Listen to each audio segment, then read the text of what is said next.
Welcome, and thank you for joining the Minority Business Development Agency's Enterprising Women of Color virtual forum in partnership with the National ACE and the Coca-Cola Company as we present the Big Pivot Forum, created for women of color entrepreneurs looking to reevaluate their business strategies.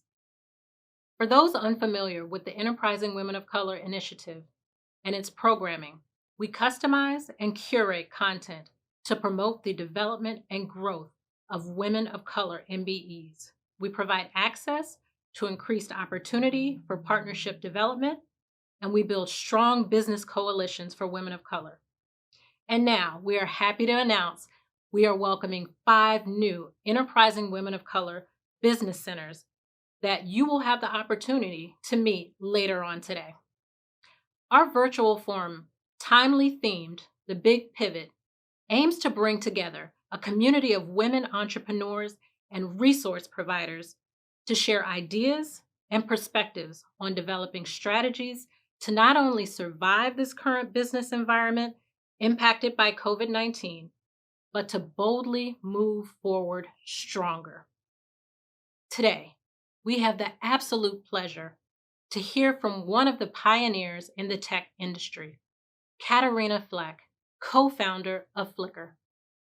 Before I turn the program over, I'll end with a top of the program invitation for each of you to visit our virtual business center booths at the end of the program for real-time resources and connections.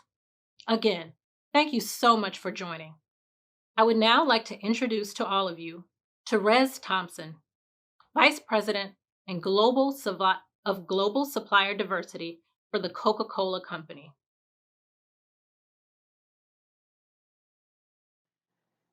Greetings on behalf of the Coca-Cola Company. I am Therese Thompson, Vice President of Global Supplier Diversity and Inclusion at the Coca-Cola Company. The Coca-Cola Company has a long history of support of diverse and women suppliers. And we are very proud of our track record.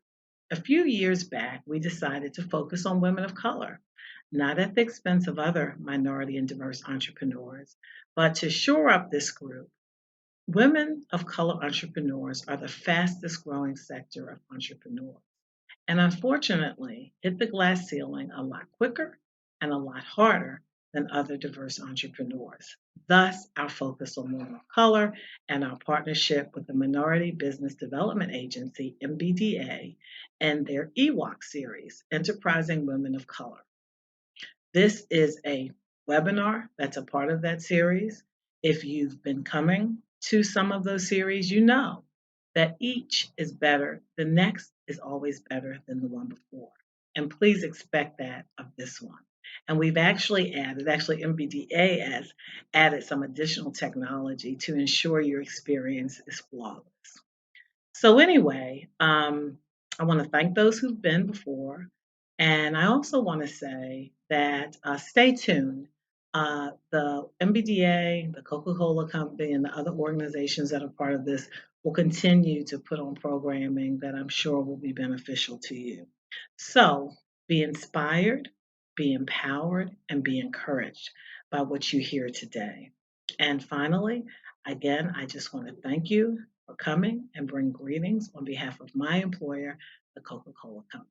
Have a great day. Bye-bye.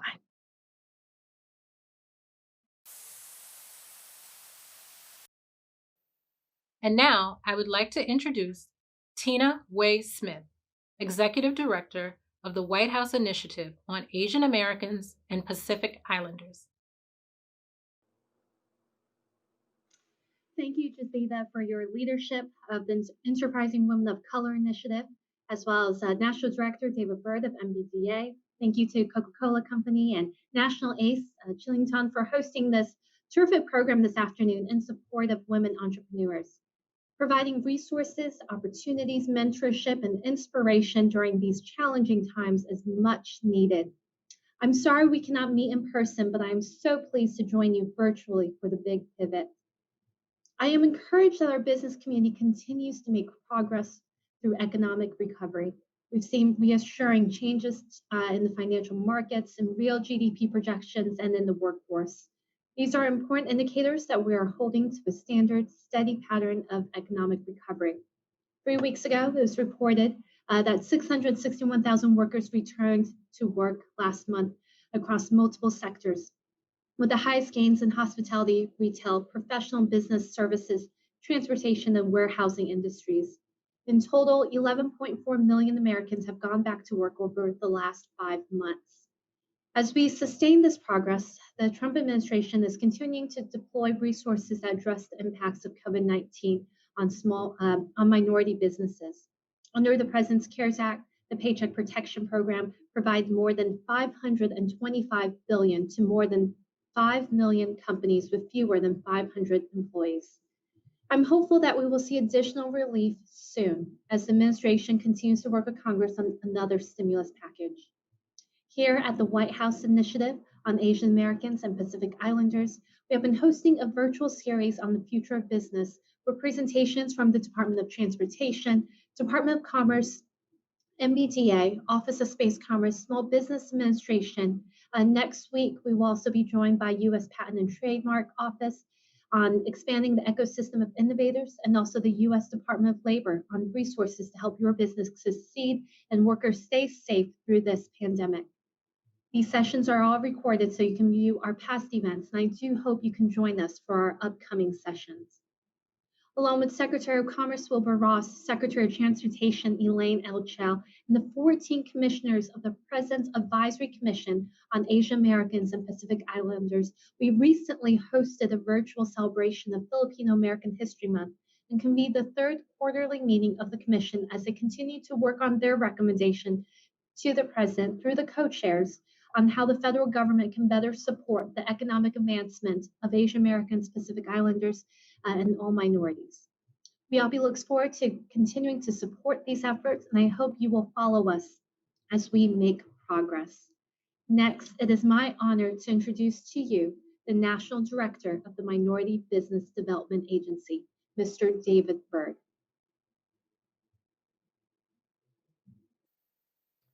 Thank you for joining the Minority Business Development Agency's Enterprising Women of Color virtual forum in collaboration with the National ACE and the Coca-Cola Company.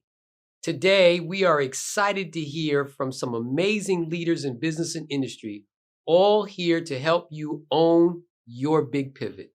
Over the next 2 hours, this Power Pack program is bound to provide another tool to help you define your formula and navigate through unexpected hardships. The Enterprising Women of Color initiative was launched in 2019 and included a multi-city tour to promote the development and growth of women of color MBEs, to provide access and to increase opportunities for partnership development and to build strong business coalitions for women of color. The data on the growth of women of color businesses is astounding. Within the last 5 years, women of color-owned businesses grew at double the rate, 42%. In fact, while women of color entrepreneurs account for 89% of the net new women-owned businesses. There's a bigger picture in all these growth statistics. Women of color entrepreneurs are helping to drive the U.S. economy. They employ over 2 million people and generate over $400 billion, that's with a B, in revenue annually. We know that this is a very critical time to access resources and reevaluate business strategies. Be assured that MBDA continues to stand in full support of our minority communities. We are especially thankful for the minority-owned businesses and individuals who are combating COVID-19, may it be the healthcare workers or emergency responders, as well as those in essential services. Further, we recognize that minority communities and businesses have been particularly hurt and continue to face enormous challenges due to COVID-19. Many of these are small businesses and sole proprietorships that now, more than ever, need access to the available resources from the federal government. Our hope is that you will walk away with a refreshed plan of action to boldly move forward and to start your big pivot. I also welcome all of you to follow US MBDA on social media and to stay up to date on all MBDA programs, news, and events. Let's not forget that we are all in this together. Now, I would like to welcome Chilling Tong, President of the National ACE, to provide remarks.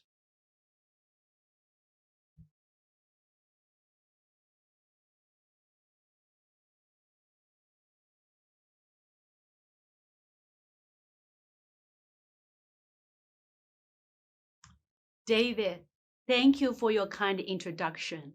We applaud your commitment, dedication, and extremely hard work to support the minority business community. One of our strongest partners to our community is MBDA's Enterprising Women of Color. Thank you to Jacida and the entire team of Ewoc, especially under the great leadership of Director Byrd and the MBDA team for providing the space for this discussion today to empower and equip minority women entrepreneurs. I'm also very grateful for my mentor, Therese Thompson, to lead and coordinate this forum. Good afternoon from Washington, D.C. On behalf of the Asian Pacific Islander, American Chamber of Commerce and Entrepreneurship, also known as the National ACE, I want to welcome all of you joining us today. Our mission is to serve as an advocate of a minority and Asian American Pacific Islander business interest and advance the goals and aspirations of a minority and AAPI business owners. As a minority woman, I feel sympathy to all enterprising women of color. The minority business have been the hardest hit and continue to struggle. We have faced tremendous business and career challenges like everyone else. On top of that, we also have to spend extra time to take care of family, parents, children, and our spouses. During these challenging times, I have seen many examples of bravery and kindness, especially from our women's group. This is why National ACE has worked extra hard to ensure that the minority business community has accurate and up-to-date information on the resources available to our community during this global pandemic. We have conducted more than 50 webinars to help minority women business owners overcome their business challenges and begin to recover from the devastating impact the pandemic has had on their business. National ACE has instituted a program to help tackle many of these issues, including helping individual business with financial assistance, as well as helping business restart their operations safely and strategically. We offer one-on-one consulting, and you can apply at acesmallbusiness.org. All of our services are free of charge, and we are here to help. We are very grateful that we have some incredible women to be our big pivot moderators and panelists to share with us their stories on how to pivot, as well as marketing and branding development. Again, thank you for joining us on this event today. We face challenges ahead of us, but we know we'll be able to conquer them. Now I want to introduce you to our moderator for the first panel, Lavanya Jahawala. She is the president of a co-founder of STEM Center USA. She received her mechanical engineering degree from the University of California, Berkeley. She and her sister were featured on season 7 of Shark Tank in 2015 and received offers for their business plan to revolutionize K-12 STEM education. Lavanya, the floor is yours.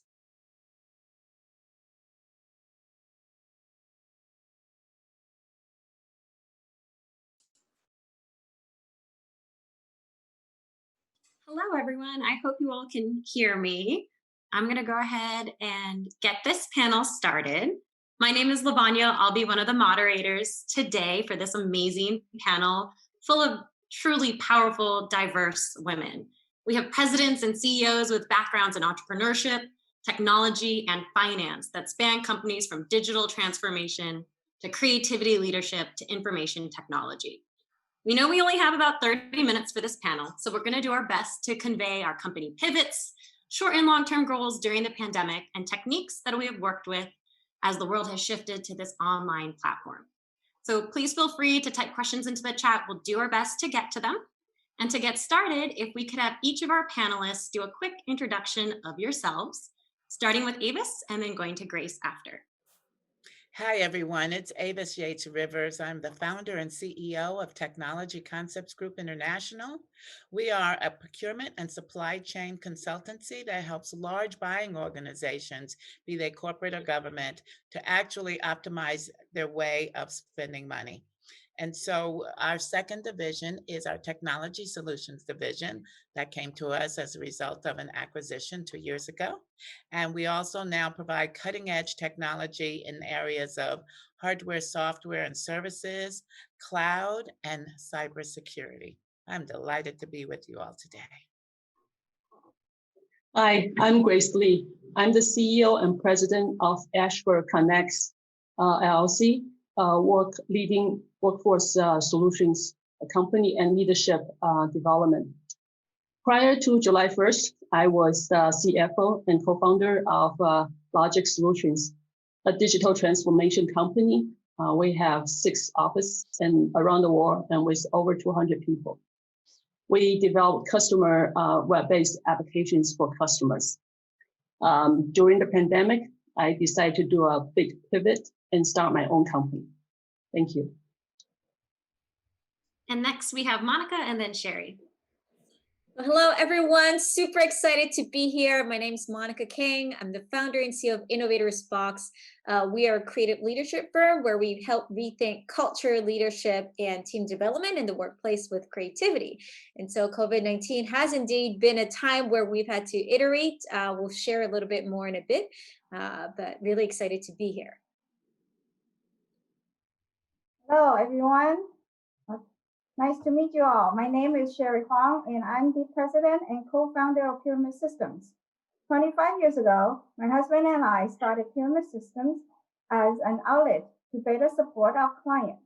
Today at Pyramid, we mainly provide modernization, DevSecOps, cloud, low-code, cyber, and analytics technology services to different federal agencies. Very glad to be here. Thank you. Thank you, ladies. So to get us started, Monica, your company has had to do pretty much a complete pivot from in-person workshops to virtual offerings. Can you tell us a little bit more about your company's pivot due to the pandemic? How did you do this process, go through the planning, and actually execute these changes? Absolutely. If we met even just last year, if you asked me, Monica, one day you might need to do online training, I would have said, joke's on me, because I don't think that's ever my route. And we've had to learn a lot. And so the reason why before I used to do everything in person, where I would usually be traveling domestically, weekly, quarterly, internationally to all the different offices that we serve and clients, was because I believe in the in-person interaction, which is so meaningful. Because if you want to really shift your mindset, rethink about culture and development, there's so much that you can do in person. But with COVID, I had to reinvent my wheel. And so, yes, we are 100% online. I have been serving my customers and actually helping more. And what I realized, what really helped us pivot was, one, I had to get over my own fear of why I felt afraid about going online. And honestly, I think as a content creator and trainer, we often feel like I'm not really sure if the audience is truly learning or how impactful it is. And I realized that I had to do my learning first to reframe our program development, how we design our programs, but also the interactive user piece, which went to the second tip that was really important, which is setting clear boundaries. I realized, yes, we're still learning when we can go in person, but I gave myself the note that if I didn't have to travel until end of 2021 and set that as a condition, what is everything else I can do? And that decision actually, Lavanya, helped me rapidly to think about where else I can explore. And hence the other questions of like, what do we already have? What do I still need? And what in fact is the pain point we are solving? And at the end of the day, many of you who are here, you're probably still solving the same pain point, but just differently for your stakeholders. And that was the insight that reminded us that we're still solving culture, leadership, and team problems. It's just that now there are greater problems because of COVID, and our demand and need is even greater. And so recognizing that problem and what your secret sauce is, offline and online, helped us understand and hence setting those boundaries. And so that decision-making process is what we went through that helped us where we are now. Thank you so much, Monica, for sharing. I think it's really powerful when we hear about the individual owner having to process all of this information for yourself, setting yourself goals until the end of 2021, and then taking that on a broader scope for the rest of your company. Yeah. Avis, you have founded several firms. You're a global thought leader, a global speaker. What has been your experiences pivoting your entire company, and what did that process look like? Well, Lavanya, first, like Monica, I felt that it was important for me to set my own mind about what I was going to do and who I was going to be at the end of this pandemic. And as a leader, you want to make sure that you are so set and secure in that mindset, whatever it's going to be, that your team members will follow you, your customers will follow you, your supporters and advisors will follow you as well.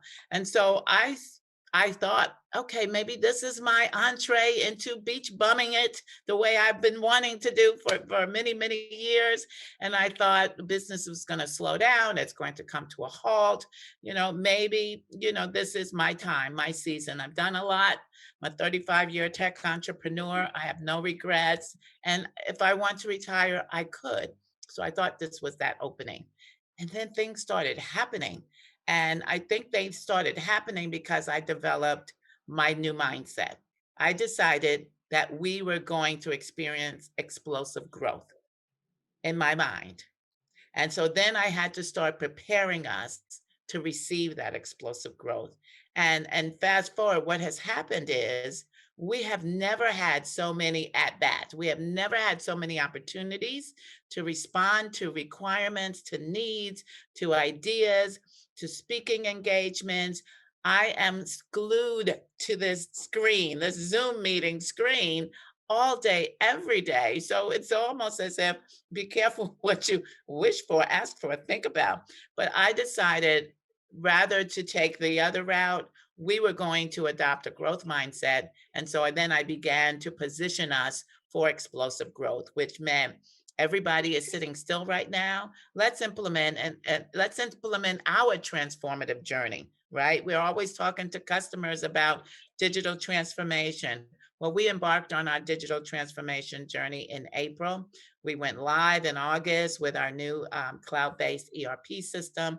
And now we're standing up some additional systems to surround that. And so having our team sitting still, able to focus on getting this internal work done, which, by the way, we never get a chance to do, right? It's always managing customer needs. But we finally had a chance to get some of our own internal infrastructure build outs done. And so I'm excited about that.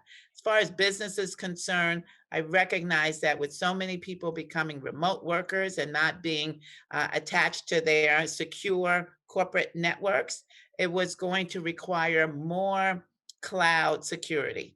And so we focus a lot on specifically cybersecurity as well as cloud identity access management.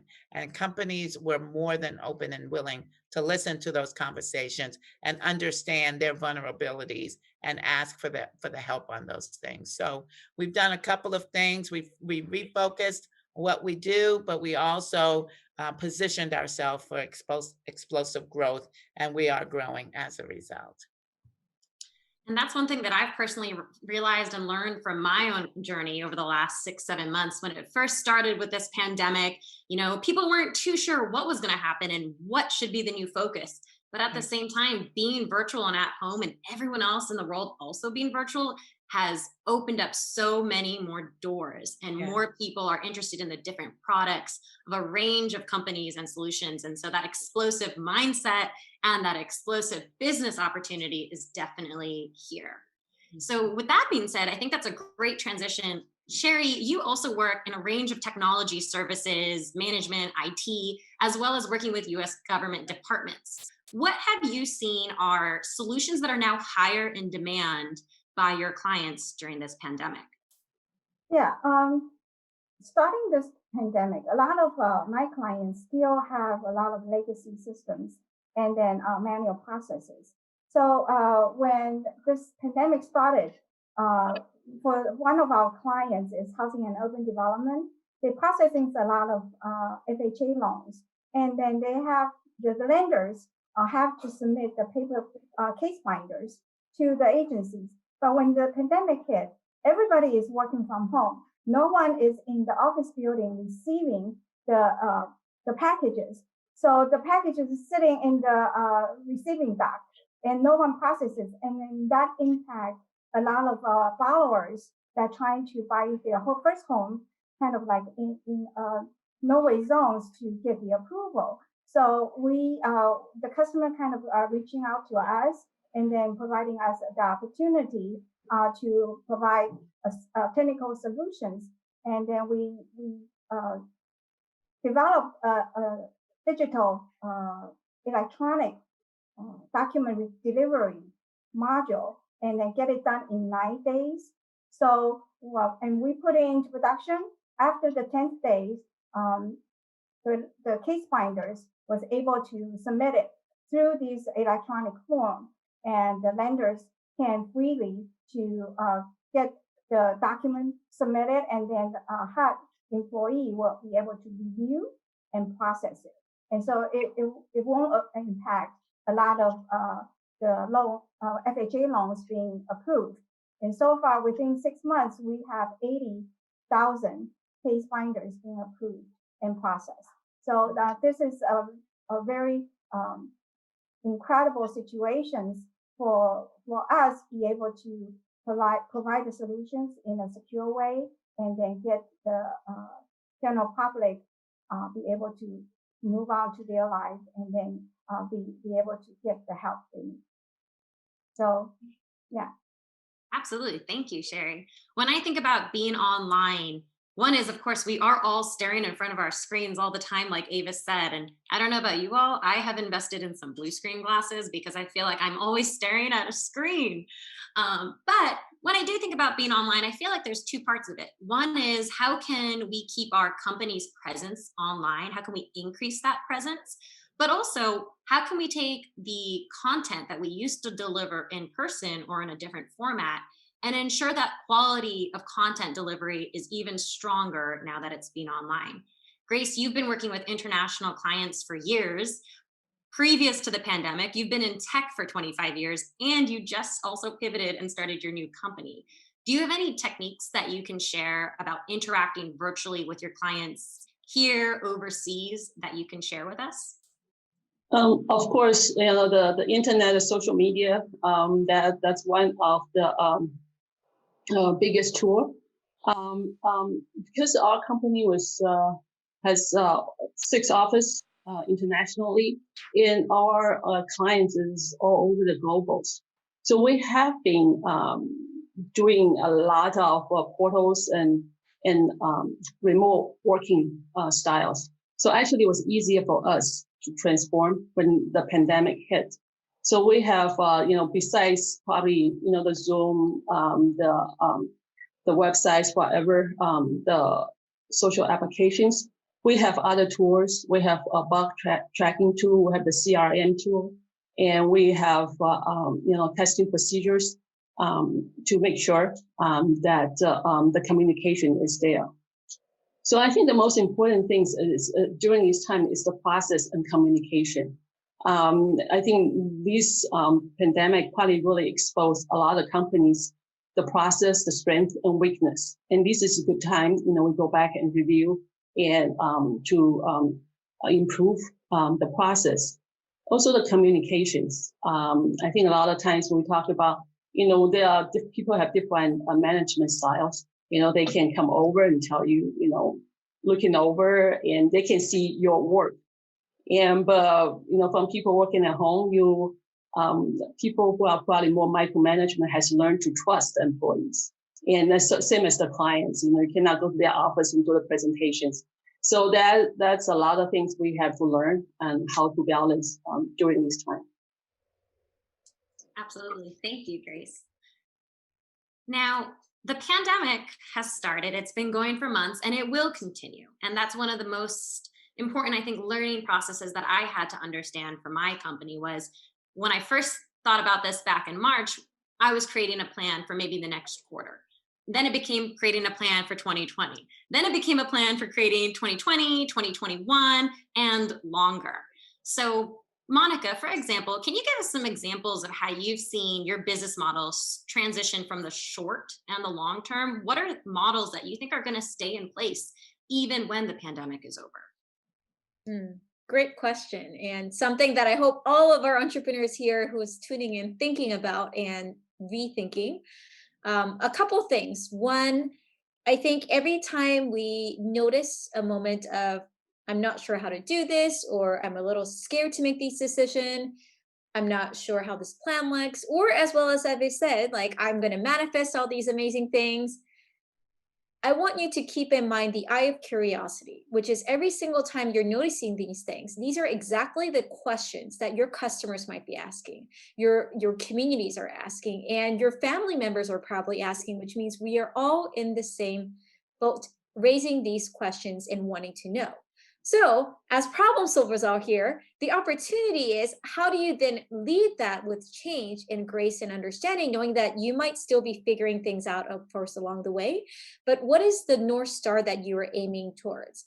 And so similar for me, that's why I emphasize a lot of questioning, a lot of curiosity helps you perhaps guide, instead of having like, this is just my revenue goal for 2020 and 2021, I would open that up with curiosity. What does that revenue goal actually mean? What does it mean for you to play as an expert in a certain field? Because of the pandemic, the opportunity might be that the way you might have traditionally won certain projects or met your customers might be in person in conference, but now it might be just hanging out and networking at events like here. And so I encourage you to be curious about all these new opportunities as well as the challenges, because that is exactly what everyone else is asking. And you can use that as a way to not only remind yourself, but empathize and relate more personally, which goes to actually advice 2. Really seeing from the eye of personalization is really crucial, I think, both within a company and how we lead, because as you know, everyone has briefly shared, how we lead our teams is different. If we're not being intentional, we might just be talking to the same colleagues every week, and we realize I haven't talked to my 100 other colleagues who I usually bump into the hallway. And so that intentionality is going to be important, and even more so when you're communicating with your customers online and potential audience in your community. And so that personalization, what are you actually saying and why? What do you want to communicate? Help cement to define what that North Star is. And so for us, Lavanya, in our case, I realized that my North Star is, if I want to answer how do we unlock creativity in the workplace, that mission is still the same, but how we get there is going to be different. And I decided that the 3 channels are TV, school, and community networking. And I realized the way I was now utilizing YouTube is like my TV mindset. I want to think about like, not just like just putting interviews, but like, what would a TV producer actually do? If I built courses, how would you make it interactive so that it's like not just learning, but like inclusive in the process? And so that macro vision helped us backtrack to manifest, to know what are the building blocks. And so again, while it might seem counterintuitive, I really recommend that personalization, the why, the North Star, because that actually would help you give clarity on the specific and hence the monthly and year goals. And just reminding yourself that we will have to continue to pivot. But again, use that as an empathy eye and curiosity. See, that is actually the very insight that could you remind yourself. And so even this week, I'm actually doing a handful of community workshops to speak with community leaders who are so burned out and saying that I am exhausted from leading and being on all the time. I need help, Monica. Can you help me? To just have a dialogue. but that has to come again from the empathy. And so those are key blocks of mindset I would share back and hope that encourages other entrepreneurs. And that's a common theme I'm hearing between all of you is that mindset, that growth mindset, the empathy mindset. Avis, Grace, Sherry, I'll open it up to the three of you. Is there any company policies that have been put in place since the pandemic started that you believe is here to stay?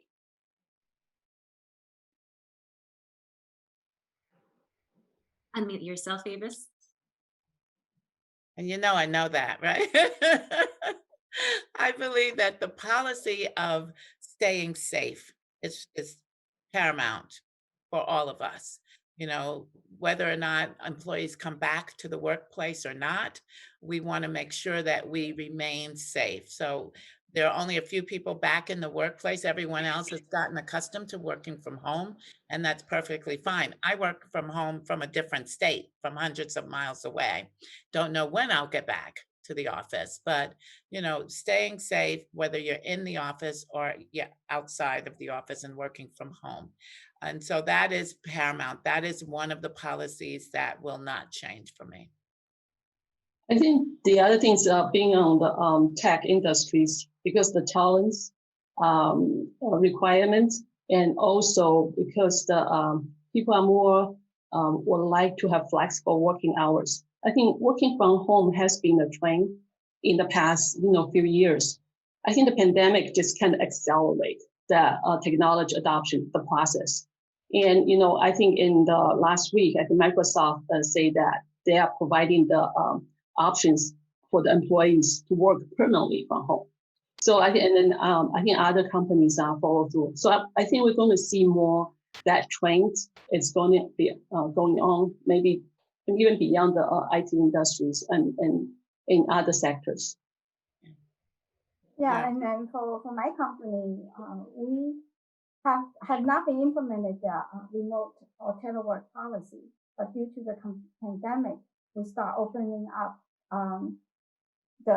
we start developing the policy for people to telework. And because our nature of the work is with the government contract, and the government has closed down their building, and then kind of like everything will be through online. And so we are adopting our culture to be more work on the computers, and then have meetings more on the computers, and then in-person meeting, and which has some culture changes. But I believe that for working with all the employee and working with the customers, we have developed this policy, just like Evis. We probably going to put it implemented for a long term, and until that everything is kind of pulled down back to normal, then we will ask employees to come back to the workplace and then have more in-person meetings.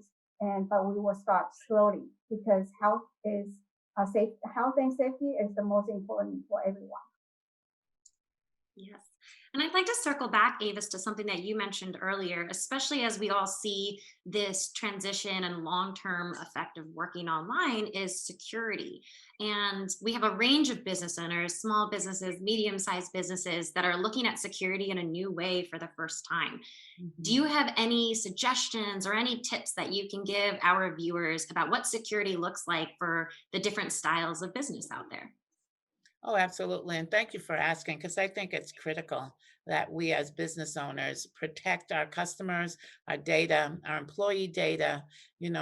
We have heard way too often in the news about large corporate breaches of data. I can't tell you how many times I've received emails and letters about my data potentially have been at risk. It doesn't matter what size or what type of business you're in, you have to protect your data. I would say the first thing you'd want to do is to get an assessment, a vulnerability and a threat assessment. There are companies out there that can assess your website, and there's information that you have out there, and there are hackers who are trying to penetrate websites every single day. Whether you're utilizing on-premise servers or cloud applications, There are so many ways and so many hackers that are out there who are doing nothing else. I wish they would take their skill sets and go help solve some big problems in the world. But instead, they're intent on trying to wreak havoc, hold you ransom. You know, there's so many even smaller companies who are being held at ransom. And so have a threat and a vulnerability assessment. Engage a company who specializes in that to help you identify where you are at risk. For our customers in the cloud identity access management, you know, cloud users are not just humans like us. They are applications, they're machines, they're bots, robots who do repetitive processing, their workflows. And so there are so many ways of penetration in cloud and cloud working, so that you really need to understand what have your users been doing, say historically over the last 30, 60, 90 days. And if they attempt to do something that is an anomaly, you know, you want to be able to mitigate that and address it right then and there on the spot and not wait for one of these big headline events to happen. Mhm. As May we, oh may yes, I please, add Sherry. one thing? Yeah, I think on top of what Aggie said, I'd like to recommend all the owners to provide security awareness training to your employee and making sure that when you receive emails, you always check, is this a phishing email? Don't click on something that you don't know. Otherwise, it will it will damage your network, your company network, and the intrusion will comes in. And that is very important because sometimes people are very busy and doing their job and forget that something that they just didn't read it very clearly and they just click on the link, and which the virus kind of affecting everyone. And so I think the awareness training on the security side is very important, and just make sure that you implement this kind of awareness training, security awareness training with your employees. That will help too. Absolutely. Mhm. So we are nearing the end of our panel. And so I wanted to spend this last question being raw and open about our emotions and how everything has just been weighing down upon each business owner. I feel like it's something that is not often talked about. But how are we dealing with these situations that are constantly changing? We have a range of responsibilities in addition to business that we also have to worry about. So, to end this, what is some advice you'd like to leave our audience with, both related to business, but also your well being and your happiness? Grace, if we could start with you, and then anyone else that wants to add in after. I feel resilience, and I always look at there's always silver lining on everything. So it's always things might not look good right now, but you know, hanging there. I think we can working together. I think that's, you know, we're all in this together, and we'll get over. I'd love to add too. And in addition to that, it's communication. Communication both within your team and how you're communicating that resilience, that positive mindset, but also how you're communicating with your community, with your families, and with yourself. Because often, let's be honest, we are the harshest critic. So we are the person who are giving ourselves a hard time. And so give yourself extra grace. You have a lot on your plate, especially as female entrepreneurs. You have multiple roles also at home and in the workplace and your community. And so just be extra graceful and keep in mind, this is a marathon. This is not a sprint. You're not needing to get to that email just today. That can perhaps go back tomorrow so that you are more fresh tomorrow and can answer it in a more thoughtful way. So give yourself grace in that and reach out and talk to other entrepreneurs like this because you're not alone. I totally agree with you, Monica. In fact, my biggest piece of advice is to give yourself a break. But since Monica has covered that, let me also share that it's important to also take the break. I said earlier that I've been glued to the Zoom screen for this week. So don't watch what I did this week. Listen to what I'm saying, because sometimes there are weeks like this and there's nothing you can do about it. But give yourself breaks. I am, an avid walker, golfer, swimmer, and it's nothing for me to schedule in, and you have to schedule it or else it won't happen. Schedule your breaks, go for a walk, communion with nature, talk to God, whatever it is that gets you out of your head. You got to get out of your head sometimes, because you will come back refreshed. Schedule meals, real meals, not the Jell-O I ate right 5 minutes before this call, real meals. And, just take care of yourself. Do not jeopardize your health during this time. So on behalf of this panel, thank you all so much for joining us today. These are truly unprecedented, difficult times, and events like this help us, empower us, and support one another as we continue to grow. As enterprising women of color, it is imperative that we are supporting each other to create pathways to economic empowerment. And that is the beauty of connection, even if it is done virtually now. So please reach out to us, connect with us on LinkedIn, and let us know how we can help you and support each other. We look forward to having you all attend future events and hope to see you all again. Thank you. Thank you. Bye-bye. And now it is my pleasure to introduce the moderator of the next panel. Sharon R. Pinder is the president and CEO of the Capital Region Minority Supplier Development Council. At CRM SDC, Pinder brings change and innovation. Within her first 18 months as president, CRM SDC won over $4 million in grants from the U.S. Department of Commerce's Minority Business Development Agency. She has implemented several innovative programs, such as the region's only top 100 MBE awards and the ultimate MBE business makeover. For the last 2 years, the Washington Business Journal named CRM SDC as one of the top 25 business advocacy groups in the greater Washington, D.C. region. Pinder may be best known as Maryland's first appointed cabinet secretary of the government's Office of Minority Affairs, and as the architect of Maryland's minority and small business reform movement. During her first 3 years in this position, payments to minority and women-owned businesses increased by $1 billion. She was also responsible for creating the Small Business Reserve Program, the country's first state-level set-aside for small businesses. It continues to serve as a model for other states. A recipient of many awards, Pinder was recently named for the second time as one of the nation's top 25 women in diversity. So please join me in welcoming Sharon Pinder. Thank you very much. I'm so excited to be here, to be a part of this powerful conversation. And I will tell you, without bias, and I think that the three women that you will hear from today, you'll be impressed with as I am. And so remember the names of Vanna Tran and Joanne Young and Susan Jen Davis. And we're going to hear from them in just a moment. Our panel discussion today is designing a winning brand and marketing comeback. And during this COVID time, we don't have a crystal ball, but what we can draw upon are our experiences to try to figure out what tomorrow may bring. And so we're going to have that conversation in the next half hour. And so this panel will provide insight to pivot, and that's a word we'll continue to use, right?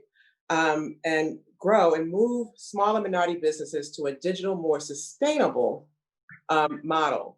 And they will help you think through, as I said, this post-COVID-19 resiliency plan. And I know that that's kind of hard to think about right now as we're looking at resurging across the country. But how do you use those marketing tools and strategy for growth? So to maximize our time together, these women, they have resumes that will choke a horse. I'm not going to sit here and read all their resumes. I'm going to encourage you to go online to read them. But what I will ask them to do is just give me a 30-second sound bite, kind of 1 minute thing, if you can, about who you are. And I'm going to first start with Vanna Tran, who is the Director of Multicultural Growth and Strategy for Nielsen. And Vanna, I know that you're on the West Coast in LA. Now here it's almost martini time, but did you have your mimosa today, since it's still morning there? Yes. Well, I'm almost ready to have a martini right now. That's okay. But yes, thank you for that introduction. So I am the Director of Multicultural Growth and Strategy at Nielsen. Recently, I've changed to be the Director of Community Engagement. Our team does strive to work with organizations that advocate for civic duties, government policies, and business development for minority and underserved communities. And you can definitely read more about the work that we do through our Diverse Intelligence Series reports, which can be found at nielsen.com. Thank you, Vanna. I'm going to move next to Joanna Jung. And Joanna, hopefully I pronounced your name correctly. Wells Fargo. She's just maybe a train ride away in North Carolina. But Joanna, let's talk about being Vice President of Asian Segment Strategy Leader at Wells Fargo. Yes, Sharon. Hello, everyone. I'm Joanna Jung, and I'm the Asian Segment Strategy Leader at Wells Fargo. And I have over 14 years of marketing experience in the financial services industry. Prior to joining Wells Fargo, I was with Bank of America, where I held various marketing leadership roles in small business credit cards, global commercial banking, and Merrill Lynch. Just a tidbit of myself, I grew up in China. I attended a graduate school in Australia. I'm very honored and excited to be here today with Sharon, Vanna, and Susan, and I look forward to a great discussion. Absolutely. Now, Susan, you're a train ride away in Philly. And when I look at your resume, you've done some groundbreaking stuff. I'm thinking about that MOU with the Asian community and Comcast. Yes, thanks, Sharon. It's really great to be here on this esteemed panel.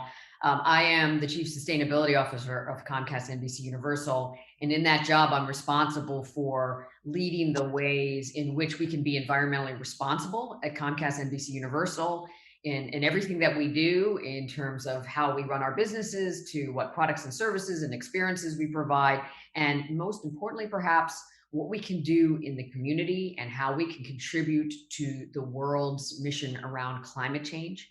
I've had decades, and I'm not going to tell you exactly how much time, decades of experience in the telecom, technology, broadband world. And then my side gig is that I'm deeply passionate about diversity, equality, and inclusion.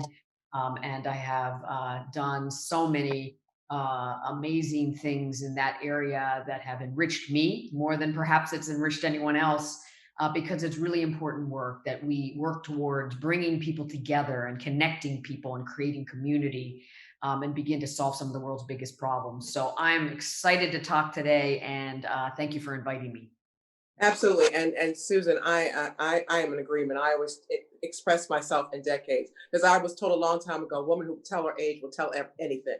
So I express it that way as well. But let me throw this question out at Vanna right now. From your perspective, Vanna, resources, finances, and capacity have been reduced in 2020 for many businesses for obvious reasons, with 66% of minority companies consumed with just staying afloat through this pandemic. Business owners are looking elsewhere or everywhere for great ideas and opportunities which can affect their focus. Share your insights on how companies can recognize the difference in opportunities that will help them versus those that are just actually distraction. Because you know how it is. You are looking to survive, and you don't want to go down a path that's not going to give you a return. But tell us what your thoughts are there. Yeah, so definitely around the world, markets and consumers are now having to live with COVID-19, and businesses are really reconfiguring themselves to the changing corona economy, and each with varying levels of success. Typically, we as humans, I think, have months or years to adjust to new conditions, but that's no longer the world that we live in. The implications for brands trying to meet the new needs of consumers is that they must be very focused and very fast in their response. So when exploring opportunities to keep your business afloat, it's critical that business owners stay very strategic and intentional in their efforts. So things that sound like a good idea, like you mentioned, may actually be a distraction. So it's extremely important to recognize the differences.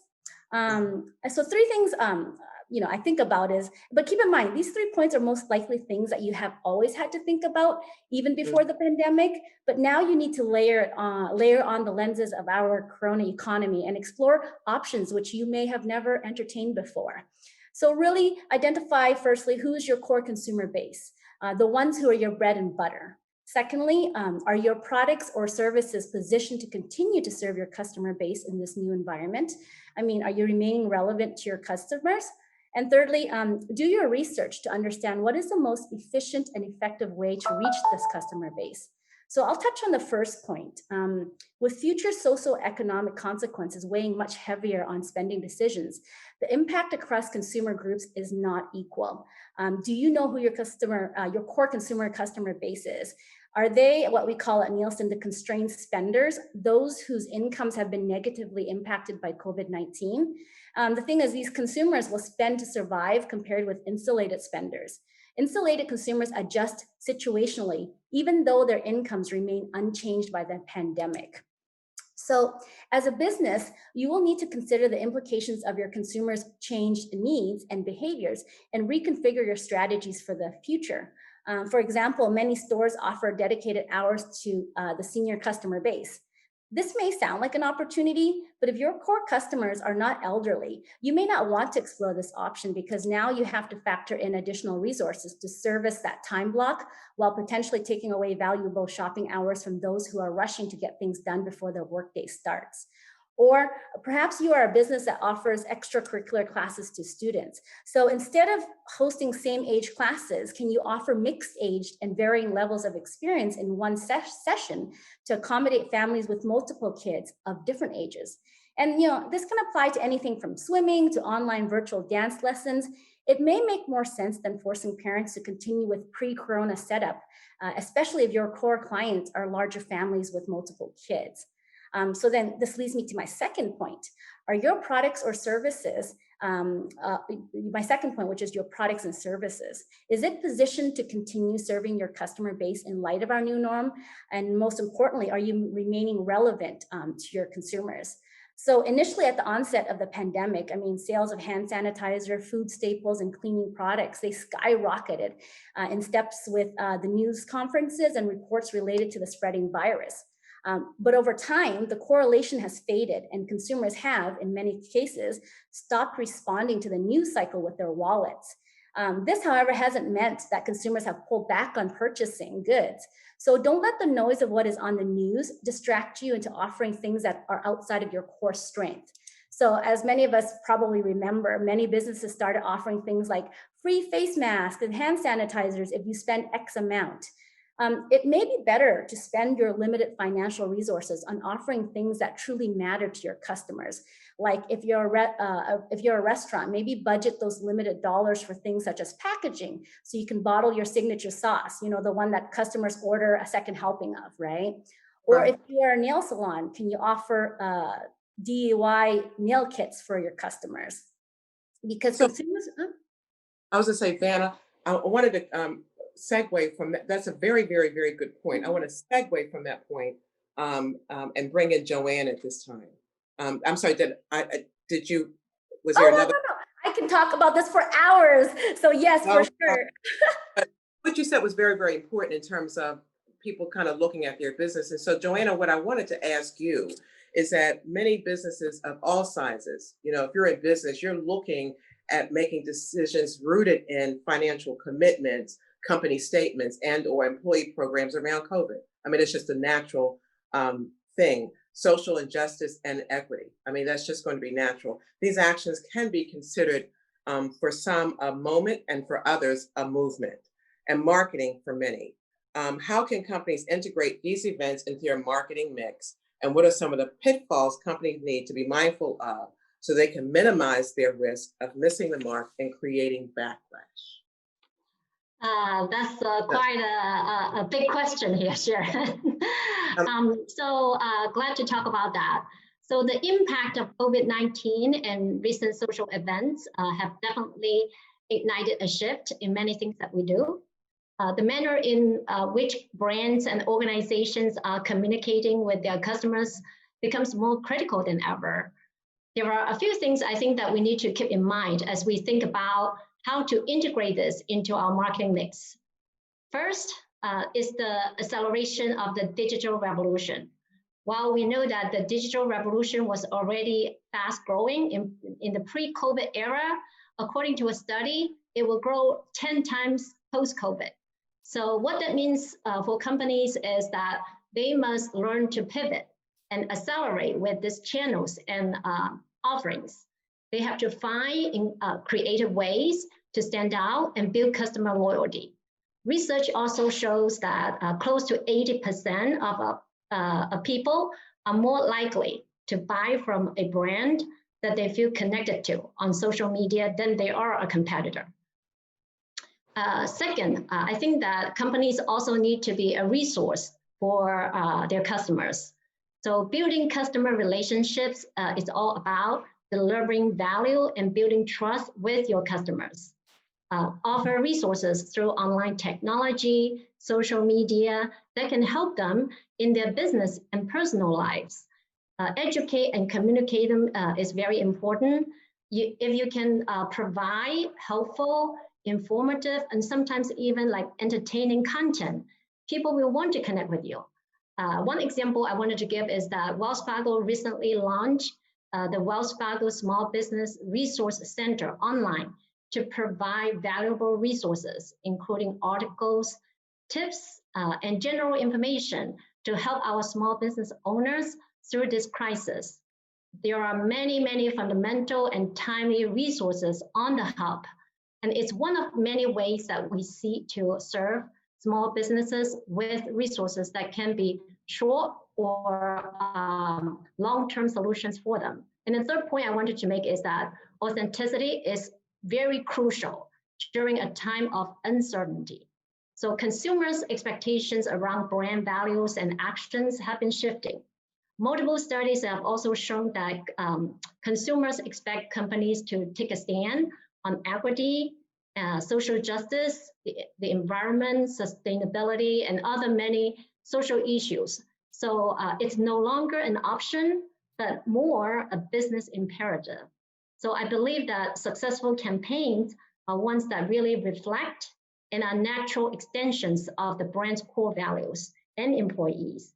And they come from teams that are diverse in not only race, ethnicity, and other diversity dimensions, but also those who hold diverse perspectives.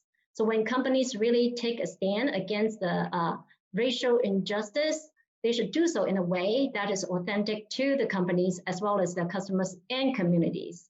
Now, very often the risks arise when companies try to use a moment or social movement as a one-off marketing initiative, which may be perceived as opportunistic, right? So investments in efforts of this nature must be authentic, they must be deep, intentional, and long-term. And we all know that today's consumers are very smart, connected, and very savvy. So they can see through hollow promises. By this, I mean that you have to walk the talk. I think that's so incredibly important. Thank you for sharing that, Joanna. Susan, many businesses, I don't know if, and I heard from the last panel as well in terms of being intentional about stuff, but I don't know about you guys, but I don't think I've worked this hard since I don't know when in terms of the whole telecommuting thing and working from home and all the changes that we have made. The weight gain piece, I know it's going to be years before I can recover from that. You all don't have to worry about that. I can see. But Susan, many businesses are working twice as hard just to maintain their revenue, staff and client base right now. What is your forecast for emerging opportunities, systems, technology, and or marketing for 2021 or beyond? I mean, that takes vision because we don't know, right? For sure. And I'm going to give a couple ideas out there that are a little different than the other panelists, but I totally agree with them that all things digital, all things that will help create robust systems and technology that can support all of this online stuff that we have to do is going to be very critical to ensuring a good customer experience, the ability to buy, fix, change, deliver what customers want. But I would also add the employee experience. How can we create a positive and effective digital employee experience for our workers where they can get critical support in terms of human resources support, learning. And I'm not just talking about how they learn, but what they learn. because learning remotely is very different than in person. You can spend a whole day in a training session in person, but you can't sit in front of a computer for a whole day and have that same level of learning. So we have to think about how and what we do. Training is also different. And then sort of user interfaces that are intuitive, that are easy to use, that make sense to people. I mean, whether you're a customer or employee. So all of that, I think you all touched on. And then of course you've got to have that, underlying system and technology that can support all the things you're doing. But I'm going to take it a little bit of to a different place, which is sustainability. Of course, this is the area that I am working in today. But what I mean by that is the big S sustainability definition, which is around the UN's Sustainable Development Goals. How do we make this world more sustainable for all? And that addresses hunger, education, poverty, as well as climate change. And I bring that up because I think that what we've all learned in this remote world we've been in is that social impacting things are more important to us now. We care more about more than just our families and our little, areas of living. We're looking at our communities. We're looking at the world differently. We're paying more attention to things that maybe we should have always paid attention to, like social justice, trying to be anti-racists. So anything that can help us do that better and build community in a virtual world is going to be really important. And then also on the other areas of sustainability, like renewable energy, electrification of vehicles, this is where a lot of new jobs are going to emerge.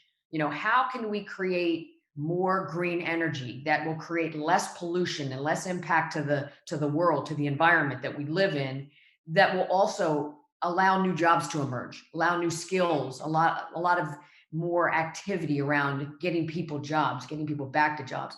And then I would say in the health and wellness area, I think this is a very big area that is ripe for opportunities.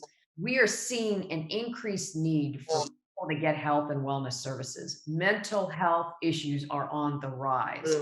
So how can we help people? How can we get the services to them, the products they need? How can we get the experiences that they need and they crave in this very isolated world we live in?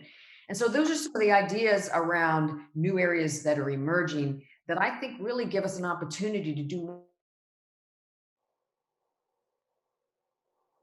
Okay, I appreciate that, Susan. This is a question that any of you can answer if you like. I know that there are a lot of business owners that are in our audience today. If you can, what adjustments have your respective companies made to your procurement evaluation process due to the financial impact of COVID-19? And I know that you all are not necessarily in the procurement arm of your organizations. I mean, I can start. I mean, we obviously run a very large network that provides, voice, video, broadband services. That has not really been affected by the pandemic from the perspective that we've been able to get the right engineering and operational people in place to be able to continue to do that. If anything, it was just, I feel sorry for the employees that had to work 24/7 to create that robust broadband network that can support everything that everybody's doing online at home. So that's been, challenging to keep ahead of that amazing growth in bandwidth use. But the services and product that we get to do those services has not really changed for us. I think that from a procurement perspective, though, what's going to be interesting is what are the kinds of products that we're going to have to use in our cafeteria, in our restaurants, to keep our employees safe, to keep our customers safe and well. I think that's an area that's new. We've had to look at different kinds of products. More products, things that also have sustainability in mind, because you don't want to create more waste streams, more. So how do you balance that? Health and safety and getting people what they need, but not allowing any sort of contamination, any spread of the virus, but also be good to the earth. So I think that's an area of procurement that will be challenging and interesting, because there's not necessarily the products that we all need out there yet in a way that's really affordable and efficient for companies. Yeah. So that's just a little that I have. There's an old adage that says that chaos and confusion creates opportunity. And so what I've heard from companies is that what they're also looking for is innovation. And how do you leverage technology for the innovative kinds of things that will be forthcoming as a result of the pandemic? And so I would imagine that that's across the board as well. We have a few minutes left, and I want to get in some more questions. Unless someone else wanted to answer that one, I wanted to switch to another piece. So you guys, Hey, okay? Sharon, Hmm? I would like to just speak this from the supplier diversity perspective at Wells Fargo. So supplier diversity is Wells Fargo's strategy for inclusive procurement from businesses that are 50% owned, managed, and controlled by diverse people or groups.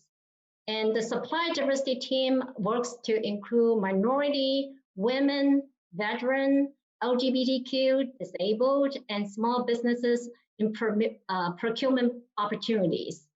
I've had a great opportunity to work with them year-round through different efforts. So I know that throughout the pandemic, Wells Fargo has utilized virtual communications channels to provide diverse small businesses with access to information, resources, and immediately stood up capacity building programs to help businesses retool, restore, and recover. In addition to offering information and resources, we've also engaged our diverse suppliers specifically to facilitate the procurement of vital supplies, including facial coverings and hand sanitizer. Those are greatly in need products. And so, Joanne, Yeah. I'm sorry, Joanne, so you see that need within the branches or just across the board? Just across the board at the branches, in the offices, we see great demand. And just what Susan mentioned earlier, from an employee perspective, employees' health is always also a big priority for us too. So during COVID, we also just leverage a lot of our diverse suppliers to provide that great supplies for us. Okay, so it sounds like across the board, there are still opportunities that can be taken advantage of. Vanna, can I ask you a question? With so much changing so fast during this difficult time, what actions can brands take to serve and grow their customer base, mitigate risk, and take care of their people? Because that's what I hear from CEOs, taking care of their people. What do you think, Vanna? Yeah, so it's really up to businesses to continually assess their consumers' perception of, I think, value at this point, because with the COVID-19 pandemic, it's really forcing a global recalibration of priorities for countries, businesses, and individuals. And for many consumers, it will mean an ongoing reset of their lifestyles and meaningful changes in what they expect from brands and the businesses selling and serving them. And that means that brands and businesses will need to serve consumers differently and in the context of low confidence levels of economic recovery. So consider the likely shift towards demand for more value for money products and services. It will be critical that businesses shift as consumers reconcile their wallets with their shopping behavior. So keeping pace with those reconciliations will be essential. And be mindful that your employees are also weathering this environment. So make sure you have steps in place to take care of them so they can help take care of your customers. I think that's very, very important. Ladies, we have 2 minutes left, and I don't want to leave this conversation. I have many, many more questions, and perhaps we can do a martini and and keep this conversation going.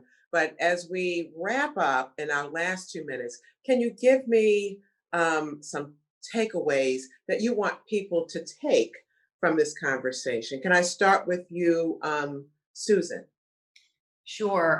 Well, anything that you can do to be nimble, to be able to pivot, to be able to create efficiencies, to be able to be flexible, to create as little friction as you can between you and your customer and even your employee is going to be really beneficial to you. But I also think, this also leads to be more sustainable, less wasteful in how we do business, more thoughtful about how we care for our employees who are living and working at home. And then finally, I would end, I was just really, heartened to hear what Wells Fargo is doing. We have put out $100 million commitment to be able to address social justice. So Comcast NBC Universal has already worked in this area. We're going to do more. It could be supplier diversity. It could be community impact. It can be helping businesses that are impacted by COVID. So anything that your businesses can do to contribute to rehabilitation, to bringing together communities, to healing people, I think is going to be a great benefit to your customers and to your employees. So thanks for having me. Oh, absolutely. And so, if I can get Vanna, just a key takeaway as we wrap up, we have like 1 minute left, and then Joanna. Definitely. And I may not have stressed it enough, but please, everybody, do anticipate accelerated technology adoption. So, as markets across the globe implement living restrictions, technology transforms our lives. So, as businesses focus on navigating their organizations forward across uncertain time horizons of regeneration, technology will continue to play a critical role in the changing consumer dynamics outlined. So as everybody on the panel has spoken about, make sure what you're thinking about has a very digital focus and aspect to what you plan to do to reinvigorate your brand. And this has been really exciting for me to speak about it. And thank you for having me part of the panel and facilitating this, Sharon. Okay, Joanne, before they pull the plug on us, can you give us the Quick, last? 10 seconds.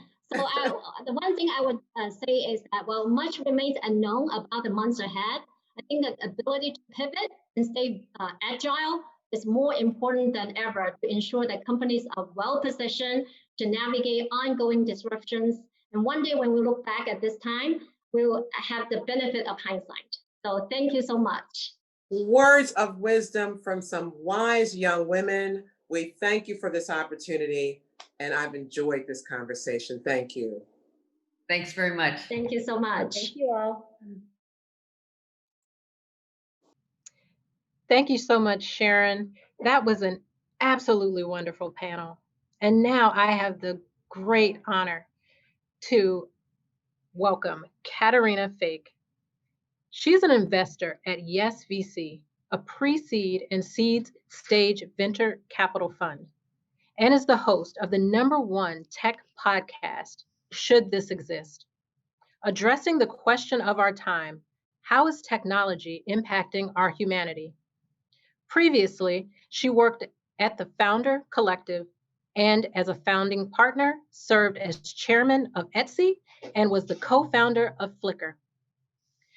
In her work, she addresses the cultural impact of new technologies, human interaction online, design, good governance, innovation, and creativity, and how we can all make the internet a kinder, more human space.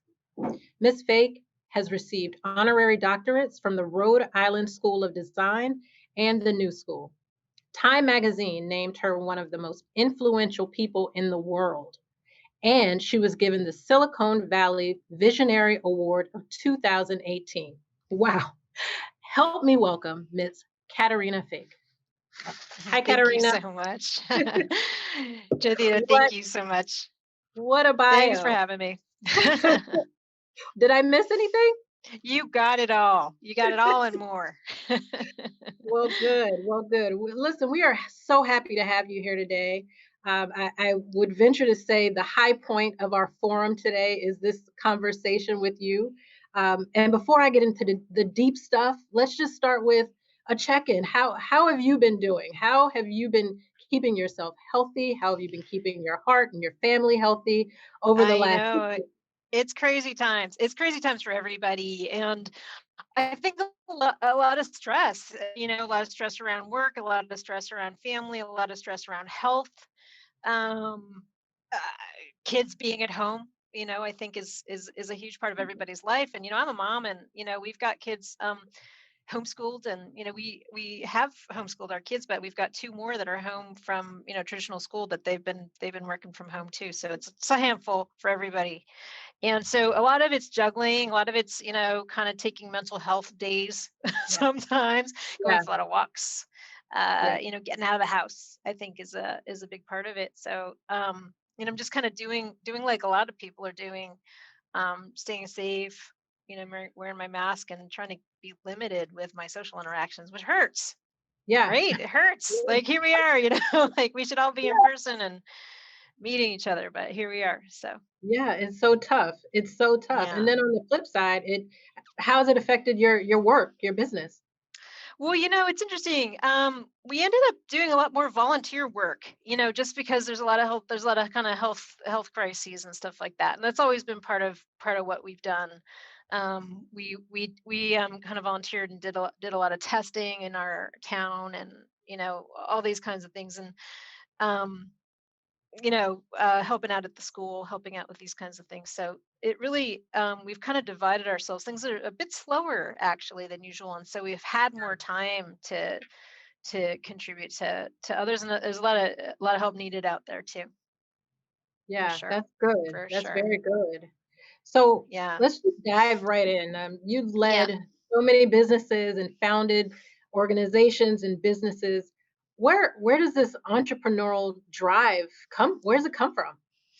It's interesting. I actually don't know if there's like such a thing as a born entrepreneur. Like maybe that's the case. I mean, I do have uh, I always had this. I was the kid in class who was always kind of, a bit of a smart aleck. I would always raise my hand. I always had very strong opinions. I was always out there, kind of out in front of people, and really kind of self-starter, very excited about things, and I think that also I just am not such a great employee. I'm always kind of questioning the boss, right? And so, so like, who They make who the better to best be the boss than me, entrepreneurs. They're the best right? entrepreneurs. Yeah, And for I sure. think that's a personality type. It's a personality type. Like, you want to be the boss, and you also know that somehow in your heart you can do it, right? You love a challenge. You've got the stamina. You can deal with uncertainty, and all Yes. of those are really important parts of being a self-starter and kind of starting your own business. Is a lot of it is the ability to drag yourself up when bad things are happening. And always from the outside, it looks so easy, right? It looks like, oh, well, this just happened, and then this happened, and this happened. And I honestly think that all of these, entrepreneurs, in some ways kind of understate the struggle of it. And also they understate the luck of it, right? A lot of it's like, a lot of it is like having good fortune and good luck. A lot of it is smart. And um but I do think that there's a lot of ways that you can prepare yourself, you can shore yourself up, that you can build your kind of strength in your knowledge and your ability to get through those ups and downs, because a lot of it is just being able to deal with that, I Yeah, really think. absolutely. And it sounds almost like the perfect formula, like the mix that it takes to kind of get there, as you were describing. And we had a series a few months ago, and it was all about kind of creating that winning formula. And a big part of the formula that we discussed was, in addition to kind of the luck of it all, was having a good role model, a good mentor to kind of coach you around. Was there anyone in your life similar to that kind of acted as a role model, as a mentor? My big break really came. There's a woman in technology. Her name is Esther Dyson, and she is a very well known kind of woman in the technology industry. And I always knew about her, and I wanted desperately for her to accept our startup at her um, event. She had this big event called PC Forum. We couldn't afford to go. It was like $5,000 to get into this conference. There's no way that we could afford that. And so, but somehow we got introduced to her, and she came and she met us, and we kind of made our case. Can we get into your conference and present our business there? And what happened was we ended up getting an email. It was super interesting. We kind of sent her our information, and we got an email from a person on her staff. And the person on her staff said yes. And then literally seconds later, we got an email from Esther herself, which Wow. said no. Right? So which do you think we responded to? Yes. The yes, right? So, and here's the thing, right? Like, when you're an entrepreneur, what do you hear? You hear no, no, no, no, no, no, no, no, no. But when you hear that yes, you go after the yes as hard as you can. And so we responded to, not to Esther, but to her staff member who had said yes to us. And we're like, we are delighted to accept, Right, right. kind of That ignoring the the other other one. one didn't even happen. You never Didn't got even the out, didn't even see right. it. And Didn't even it was, happen. I'm not sure what happened. I'm not sure what happened kind of in the back of the office there, but that's how we kind of got into our first frankly, it was our first big opportunity. And then later on, we met with her, I think after the event, and I guess you wanted to know who these ridiculously persistent people were. And she ended up being an investor in our company. So we were extremely fortunate, and I think that go after the yeses. You'll hear all no, like it'll be all no, all no, all no, and then suddenly somebody will say yes. And not only mentors. I think it's important to have peers and to have allies. And I think that events like this, and it's much harder to do now in the times of COVID, and to connect with people that will support you and will care about you. You need to have people that are your peers in your industry, right? Whatever it is, whatever business that you're doing, whether that be like, kind of other people that have, like, let's say you have like a bake shop, right? Like other people who have done something similar to that.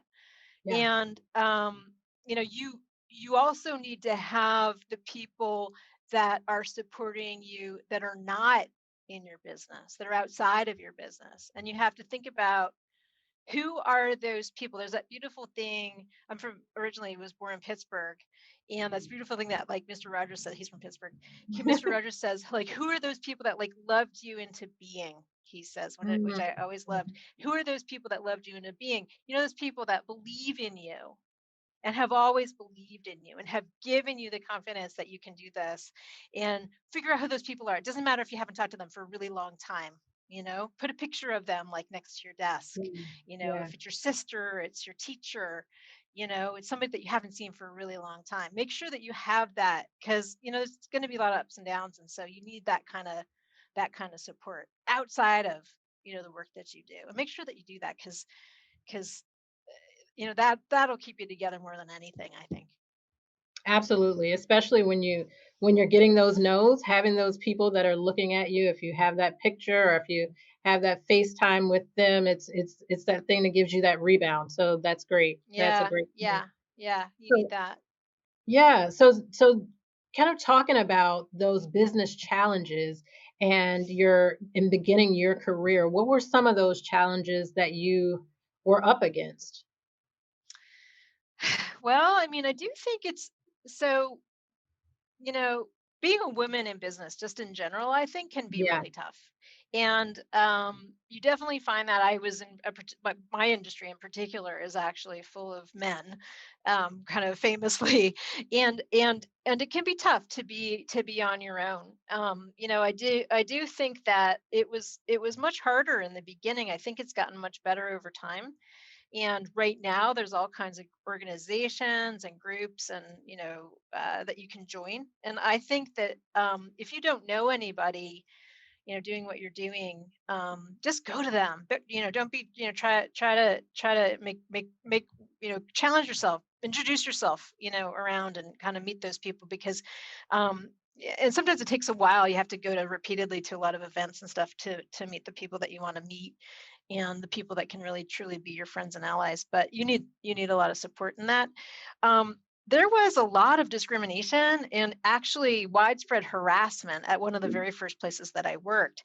And what was interesting was that there was this one day when a group of us, all of the women that worked in the company, got together and went out to lunch.